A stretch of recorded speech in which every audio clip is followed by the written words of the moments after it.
Ayu Ting Ting dilamar Leto Faridana, Anissa Pohan bongkar kehidupan jadi istri TNI jauh dari kata mewah.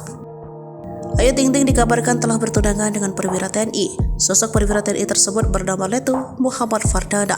Jika benar Ayu Ting Ting akan menikah, maka ia akan menjadi istri TNI alias anggota Persit.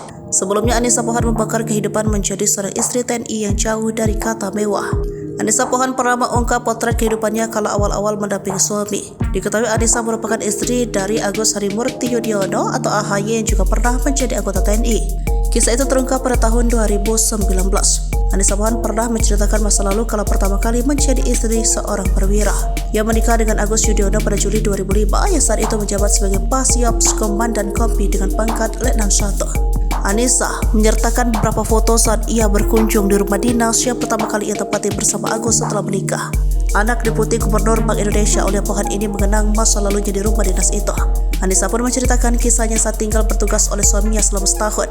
Anissa tinggal sendirian di rumah dinas itu sambil membina para istri anggota prajurit di kompi tersebut.